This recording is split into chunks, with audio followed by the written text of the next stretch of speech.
দুনিয়াটা তো এখন কনজিউমার সোসাইটিতে পরিণত হয়েছে।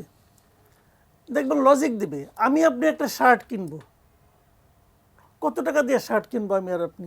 ধরেন 1000 টাকা, 500 টাকা, 2000 টাকা ম্যাক্সিমাম, তাই না? এখন ডিজাইনার শার্ট আছে, এখন দেখা যাবে যে ডিজাইনার্সের কাছ থেকে আপনি কিনবেন, আপনি কোন ডিজাইনারের কাছ থেকে কিনছেন এটা কিন্তু ম্যাটার করবে।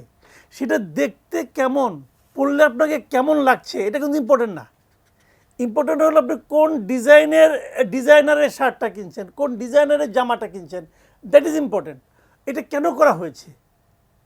এটা করা হয়েছে যেমন আপনি এক কাপ কফি আপনি মানে 50 টাকাও খেতে পারেন, 500 টাকাও খেতে পারেন, কফি তো কফি ভাই। কেন? এই যে ডিফারেন্সটা, এটা আসলে বলে দিচ্ছে যে আমি এটা পারি, তুমি পারো না। কাজে তুমি নিচেই থাকবা, আমি তোমার চেয়ে অনেক উপরে আছি। এই যে প্রমাণ করাটা, মানুষের মধ্যে যে বিভেদ তৈরি করার যে মানসিকতা, এটা এক ধরনের বিকৃতি, এটা এক ধরনের মানসিক বিকৃতি। এবং এই আচরণটাকে আপনি অশ্লীল আচরণ বলে চালাতে পারেন। কিন্তু সেটা আমাদের দেশে আছে, অনেক দিন ধরে আছে। এই কারণে এই লোকগুলির না আসলে এই যে সে যে 12 লাখ টাকা দিয়ে দিচ্ছে, তার তো এই টাকাটা ইনকাম করতে অতটা কষ্ট হয় নাই। সে তো সহজ ইনকাম, সে লোকটা যদি কষ্ট করে ইনকাম করতো তাহলে তার কিন্তু সে এটা করতে পারতো না। সে তো খুবই মানে চোরাগুপ্তা পথে টাকাটা উপার্জন করছে।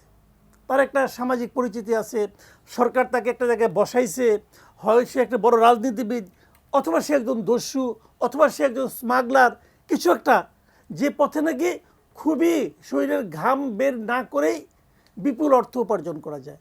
অতএব তার খরচ করতেও কোনো রকম দ্বিধা নেই। এখন মূল যে প্রশ্নটা এখানে উঠছে, সেই প্রশ্নটা হলো ওই ছেলের বাবার নাম মতিউর রহমান। এখন এই মতিউর রহমান কি সেই মতিউর রহমান? মতিউর রহমান সাহেব অস্বীকার করছেন। আজকে আমি একটা পত্রিকায় দেখলাম, পত্রিকা একটা অনলাইনে দেখলাম আর কি, এবং একটা বড় প্রতিষ্ঠানে, মানে এলেবেলে কোনো অনলাইন না, এস্টাবলিশ একটা অনলাইন, সেখানে দেখলাম এই মতিউর রহমান সাহেব নাকি মানে বলছে আর কি যে এই ছেলেটা যে মোবাইলটা দিয়ে ফোনে কথা বলতো, সেই মোবাইলটা কেনা হয়েছে তার মায়ের নামে। তো তার মায়ের নাম কি কি যেন আছে, ডাক নাম বোধহয় শিবলিটা, কে যেন একটা নাম তার মায়ের নাম। এখন সেই ভদ্রমহিলার স্বামীর নাম আবার মতিউর রহমান।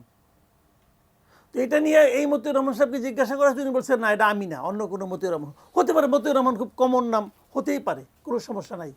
কিন্তু ওই অনলাইনের আমি শেষ দিকে দেখলাম লেখা আছে যে এই মতিউর রহমান সাহেব নাকি দুটো বিয়ে করেছেন।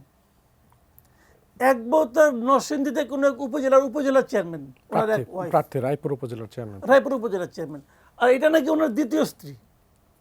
এখন দেখেন এগুলি আলোচনা হচ্ছে কিন্তু, বাট এই আলোচনাগুলি সঠিক না। আবার যে ছবি হয়, আপনাদের এখানে ছবি দেখছি, আমি ওই ফেসবুকে ছবিটা দেখেছি যে উনি যাকে অস্বীকার করেছেন ইফাত তার কেউরা, তার সঙ্গে ওনার যে ছবিটা দেখা যাচ্ছে তার সঙ্গে ইফাতের চেহারাও মিল দেখতে পাচ্ছি।